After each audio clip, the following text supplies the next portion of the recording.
Hey everybody, welcome to the deep dive on LinkedIn's ad platform. And this is going to be really cool training for you because there are a couple really key things going on in LinkedIn right now that are big trends that are kind of changing the way the industry works in some ways and getting LinkedIn a lot of attention for its advertising platform.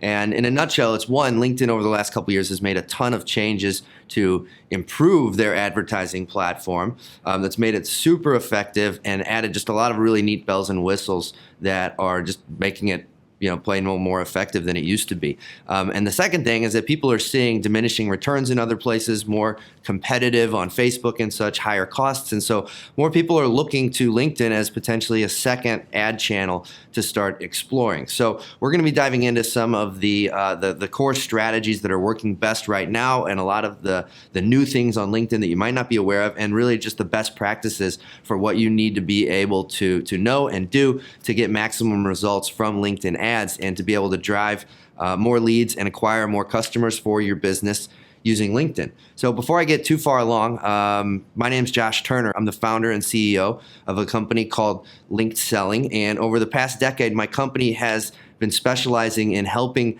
business owners get more leads, appointments, and clients using social media. And the one tool that we are most well known for and where we really carved out a niche for ourselves is LinkedIn specifically. And over this time, we started doing this stuff in 2011, and since then we've had some pretty big honors. We've been on the Inc. 5000 list a few times now, and the Entrepreneur 360 list. I've had a Wall Street Journal best-selling book called Connect that a lot of people consider to be the go-to reference guide to using LinkedIn to grow your business. And we're honored to be working with Digital Marketer as well and speaking at TNC and a lot of other cool things in that regard.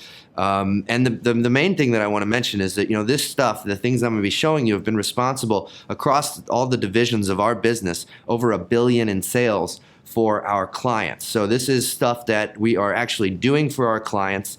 We're a company that really, first and foremost, we're an agency where we do this stuff for people. So the things that we're showing you are really the things that are actually working today. So with that, another cool thing is that we actually work really closely with LinkedIn. You might have seen that not too long ago they featured a case study on our business and some of the cool things that we're doing with the new features that the LinkedIn Ads platform has recently rolled out. So that's something cool to look into, and it's been really fun to work really closely with their team. And a lot of those insights that we've gotten from them are what we're going to be bringing you in this training. So a couple guys I want to introduce you to, two people on my team that are you're going to be hearing from in the coming lessons and who are going to be really diving deep with you on these things.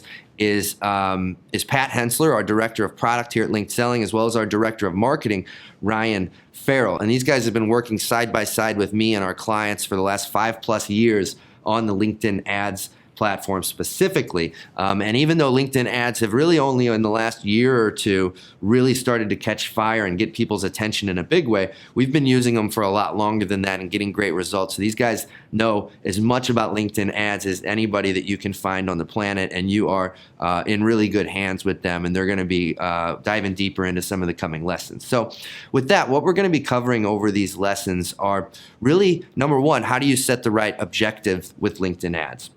And this is really important. It's what's the right funnel and what's the right approach to use with LinkedIn ads, because it's not necessarily always going to be exactly what worked on Facebook that you can just plug and play on LinkedIn. There are different platforms, there's some different applications and different ways that you need to approach it, and it really starts with understanding what your objectives are. And probably for most of you, you really should not just copy the exact thing that you're doing on Facebook and expect it to work just the exact same way on LinkedIn. And we'll get into more details on why that's the case. But we've seen way too many people really waste their budget on trying things on LinkedIn the wrong way, not doing it smart, and then walking away from LinkedIn and saying, oh, it was just too expensive for me and LinkedIn doesn't work, and et cetera, et cetera. So there's a right way to get started and create the right objectives and have the right mindset going into it so that you can set yourself up for long-term success with this. So we're going to walk you through the exact way to tailor your campaign specifically for LinkedIn. After that, we will dive into the best ways to find your market on LinkedIn,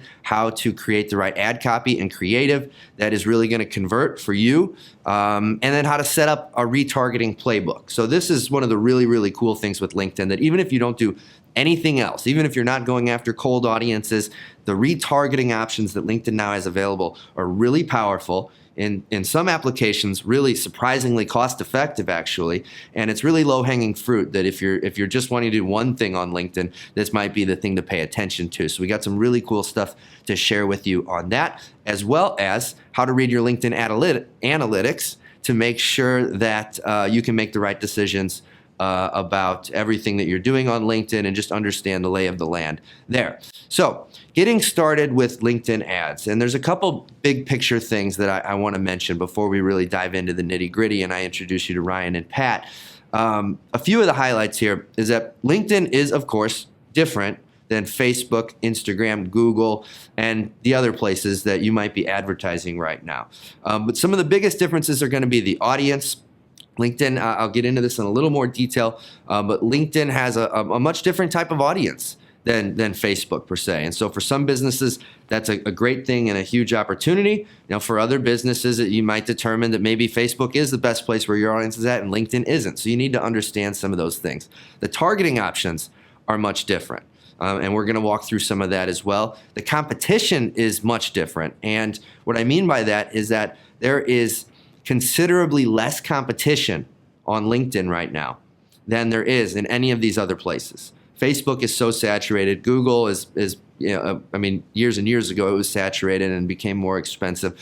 But LinkedIn is still, even though LinkedIn ads are becoming a little bit more popular and starting to gain a lot more traction and becoming much more effective, it's still like the early days on LinkedIn. And it's just amazing. Not only the freedom you have for your copy and what LinkedIn will really allow you to do with your advertising, a little more loose with some of their restrictions, I guess you could say. But more so than that, it's just not that many people are using it. And the people that are using it in a lot of cases are really big companies that are using it for brand awareness and just don't understand the things that you know and the things that you're learning through the digital marketer courses and such that give you a huge advantage. And I believe Ryan in one of the coming lessons is going to show you some like crazy examples of the kinds of ads that you typically see on LinkedIn. And you're going to be like, wow, I can't believe people are spending money on ads like that. And so for people that actually know how to create ads and copy and use images that actually pull and convert, it's like wide open right now, and your ads will stand out in front of your competitors. And most of your competitors are not even using LinkedIn ads. So it's a huge advantage there. And then also the final thing that's different is results. One of the big things that we're seeing with LinkedIn and LinkedIn ads specifically is that the cost on the front end is going to be higher than maybe what you're used to on somewhere like Facebook. Cost per click, if that's an important metric for you, and it is for everybody, you're going to see on the surface that LinkedIn ads look like they're going to be way more expensive than Facebook. But the thing is that if you're going after a business audience or professionals or people that work in businesses, you're actually what we typically find with most of our clients is that we might pay a little more for a click on the front end, but that we get a higher conversion rate on the back end, and the ROI is actually significantly greater on LinkedIn than it is on Facebook. And that's not, of course, every business is a little different. You have to test and tweak and see what works best for you. But across the board, we've seen that in a lot of cases. So those are some of the main differences and things to be aware of. Now, this is where I want to start today. And it's why LinkedIn is such a powerful marketing tool, especially for B2B. Not only does it have the most affluent user base by a wide margin of all the social media platforms out there, you also have accurate professional data to use for targeting. So all the things that you see on the screen right now, like job titles, industry, company size, seniority, age, geographic locations, specific LinkedIn groups people are in, things people have been endorsed for, all these different criteria that you can use to target people. So if you're in a situation where you or your clients or your business is going after a B2B market of any sort, this is something that you got to be paying attention to, and it's super powerful. And you can find people in a lot of cases in ways that you can't do this kind of targeting on Facebook.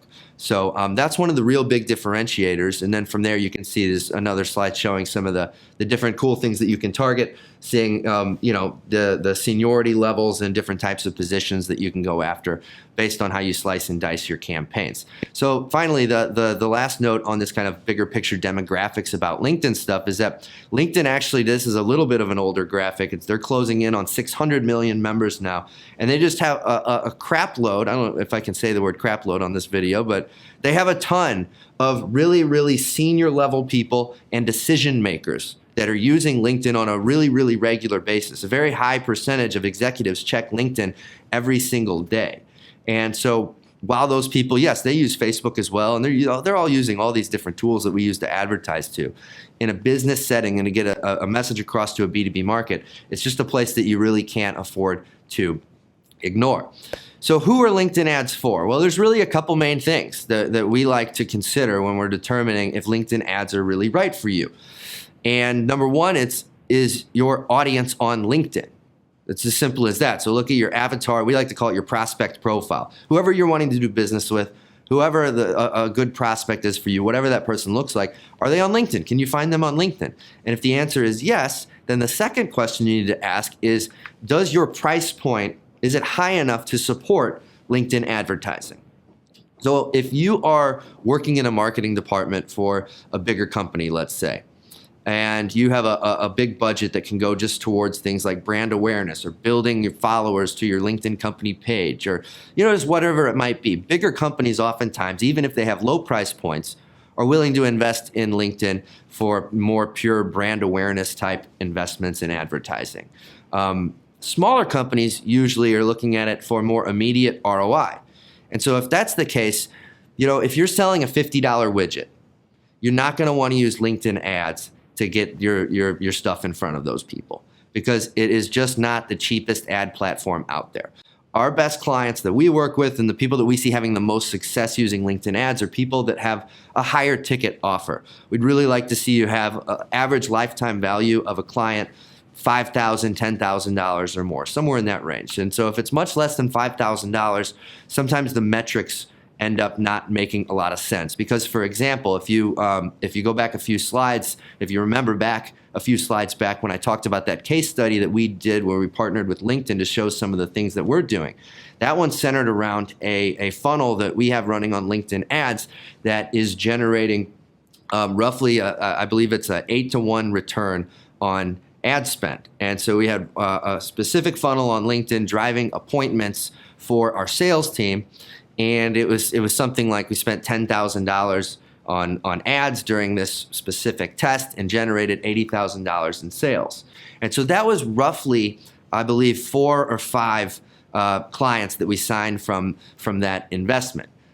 But that cost us $10,000 in ad spend to get it. So if you think about it, well, if 4,000 or 5,000 clients for us were only worth, let's say our clients were only worth $1,000 a piece, well, then all of a sudden that's a loser and it's not very attractive. But because our higher level services, it's a high ticket sale, it makes sense those metrics make a lot of sense for us. So that's kind of the stuff that you need to work through on that end. And the other way to think about it too, if you just want to know, well, how much to get an appointment for my sales team, if that's the way you're going about it. It really varies by industry. But let's say that you can justify at the start to be around $200 an appointment booked for your sales team, then this is something that can work for you. And now everybody's different. It could be more, it could be less for you, but that's kind of a good starting point to make sure it makes sense. Now, what if you're just like, I don't have a sales team, or I'm not interested in driving appointments for my sales team. I want people downloading my ebook, signing up for our webinars and things like that. So typically what you're going to see on LinkedIn is that for something like that, depending on with retargeting, you might be able to get opt-ins for under $5. With certain things that we're going to show you. To cold audiences using sponsored content that shows up in the main LinkedIn feed, you might be more around $15 to $20 for somebody to opt in for a webinar and things like that. So you just have to then look at your metrics and decide if that makes sense for your business, right? So those are the primary 2 things to look at. Are your people on LinkedIn? And does your pricing model give you the flexibility to justify the investment? Does the ROI make sense for you? So from there, there's a first step that I want to walk you through. And this is really the low-hanging fruit on LinkedIn and a really powerful thing to have in place. And what this is installing your LinkedIn Insights tag. So what this is if you're not familiar with it, the Insights tag is LinkedIn's terminology for what is the same thing as like a Facebook pixel. You get a piece of code and you put it on your website, and then that allows LinkedIn to track a lot of things, allows you to retarget visitors, gives you a lot of demographic information on those visitors. So the first step is you add the Insights tag to your website, like I said. So the way you do that, it's really simple. You go into Account Assets inside of LinkedIn's Campaign Manager, and then from there, the Insights tag is in there, and you can get it there. Looks kind of like this. You'll add this to your site, and we've got a step-by-step document that we're including with this lesson to help you if you need more info on this. But you want to do this as soon as possible so that the information can start populating. Even if you're watching this and you're thinking, well, this is LinkedIn ads, we might not invest in this until further on down the road. It costs nothing to install this tag on your website, to just put this little piece of code on your website and let LinkedIn start populating all of this data and really building these audiences. LinkedIn calls them matched audiences, which is similar to Facebook's custom audiences. And so then when you are ready, you've got all this data available. You might even be thinking to yourself like, well, I may never even use LinkedIn ads. And in that case, I'm not sure why you're watching this, maybe just to learn, that's cool. But even if you don't use LinkedIn ads, putting this tag on your website has value for you, and I'll show you why in just a second. So as I mentioned, this is going to allow you to create matched audiences. And this will come back into play when we talk about retargeting as well, because it's having people pixeled or cookied from the Insights tag is what enables retargeting to happen in a few different ways that LinkedIn has rolled out recently. But this is going to help you create much warmer lists to begin with, which, just like any other platform, are going to be some of your most prime leads where you're going to get more effective costs than going straight to cold audiences. So the way it works is you don't necessarily need to create a matched audience today, but you definitely want to get the Insights tag on your site, as I mentioned, so that you'll have the ability to do so once you're ready. So from there, you've added the Insights tag to your site, you created matched audiences. Number 3 is you want to find the audiences direct from your visitors. So this is what they call website tracking. And the Insights tag, this is the thing that I mentioned, it will give you value even if you never run ads on LinkedIn, because it's a great way to get an understanding of what kind of people are visiting your website. So LinkedIn will give you this information. So you've got a pixel on your website, the Insights tag, then LinkedIn is gathering data on everybody that visits your site and matching that back to those people's LinkedIn profiles. Because for the most part, if they have a LinkedIn profile, they're able to match that site visit to that person's LinkedIn profile and compile all of that data for you, and then they give you this overview of what kind of people are visiting your website. And this is really powerful information to know, and really can inform a lot of the things you're doing in your marketing as well, to understand what types of people are coming to our site. So there's a lot of really cool stuff that you can do with that data, even if you don't ever use LinkedIn ads. So this is kind of a low-hanging fruit thing that I recommend everybody do right away. But of course, targeting them in a campaign is the great thing to do as the next step. And that's what we're going to be talking about as we dig into the next lessons here. And so again, this is just another view showing some different ways that you can slice and dice this information to see who's visiting your website. So now that you've got the Insights tag on your site, we're going to take a look in the next section at the types of campaigns and goals that we recommend on LinkedIn.